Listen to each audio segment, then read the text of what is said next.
Good morning मेरे परिवार वालों और मेरे फ्रेंड्स। बहुत सारे डॉक्टर्स की तरह मैं भी बहुत परेशान हूँ, इसलिए मुझे लगा कि शायद मैं आपको अगर कुछ कुछ चीज़ें बताना चाहती हूँ और मैं शायद अगर ये बताऊंगी और अगर आप लोग सेफ रहोगे तो I might be at more piece.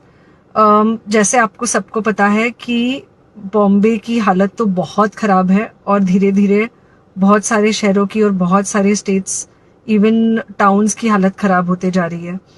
हमारे हॉस्पिटल्स में आईसीयू बेड्स वेटिंग पे है, पेशेंट्स के लिए बेड्स नहीं है। It's a very very helpless, यानी मुझे इतना हेल्पलेस और लाचार कभी फील नहीं हुआ है। We have to literally manage patients at home with oxygen, and this is not something we are enjoying. So I really want all of you to follow a few things that I really am requesting you to follow. First, आप लोग please safe रहो। अगर आपको लग रहा है कि आपको 1 साल से कोरोना नहीं हुआ है इसलिए आप कोई सुपर हीरो हो या आपकी इम्यूनिटी बहुत अच्छी है और आपको ऐसे कुछ नहीं होगा, तो आप गलत फहमी में हो।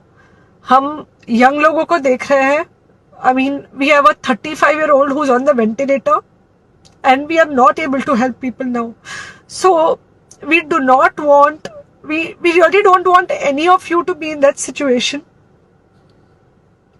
So sorry, आई थिंक ये जो इमोशनल ब्रेकडाउन है हम डॉक्टर्स में अब सबको कोई ना कोई समय हो रहा है, because we not been so helpless. Okay, so most importantly please take care of yourself right now. Covid is everywhere around you. Okay, तो अगर आप घर से बाहर निकलो, maybe your meeting your friends, maybe your meeting your family, it does not matter, you have to be masked. Okay, just because आपको अभी 1 साल से कोरोना नहीं हुआ है या आपको पिछले साल कोरोना होकर जा चुका है, इसका मतलब ये नहीं है कि आपको वापस कोरोना नहीं हो सकता। You can still get covid. तो please keep yourself very well masked at all times. Mask सिर्फ इधर नहीं, मास्क पूरा नाक से पूरा यहां तक होना चाहिए।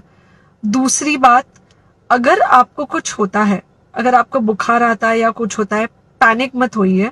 Do not get unneeded investigations done. Get in touch with me obviously immediately.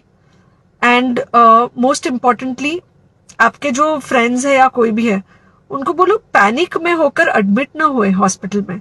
फिलहाल जो सिचुएशन है वो ऐसी है कि बहुत सारे हॉस्पिटल्स में स्टेबल पेशेंट्स एडमिट हो रहे हैं और बहुत सारे लोग जिनको एक्चुअली ऑक्सीजन की जरूरत है उनके लिए हमारे पास बेड नहीं है। So please leave beds for people who actually need it. Third thing, if you have not taken the vaccine, अगर आपने वैक्सीन नहीं ली है किसी भी कारण से, हो सकता है आप ट्रैवल कर रहे हो सकता है आपको वैक्सीन की हिचक हो सकता है आपने कुछ व्हाट्सएप पे फॉरवर्ड पड़ा हो कि वैक्सीन की वजह से कुछ साइड इफेक्ट्स हो रहे हैं या कुछ हो रहा है, it's untrue. Please take your vaccine. ये हमको डेफिनेट दिख रहा है कि जो लोगों के 2 वैक्सीन के शॉट्स होकर 2 हफ्ते हो चुके हैं उनमें डेफिनेटली हमको इन्फेक्शन, सीरियस इन्फेक्शंस कम दिख रहे हैं और हॉस्पिटलाइजेशन ना के बराबर है। So the vaccine is definitely helping. Okay, and बस घर पे रहो। आप कुछ हफ्तों तक सिर्फ घर पे रहो जब तक हम ये सिचुएशन ऐसे हैंडल कर सके कि हम एटलीस्ट कुछ हो जाए तो हम हॉस्पिटल में पेशेंट्स को ले सके। फिलहाल हालत ऐसी है कि डॉक्टर्स और डॉक्टर्स के रिलेटिव्स को भी नहीं मिल रहा है बेड। तो आप सोचिए कि it's an absolutely helpless situation.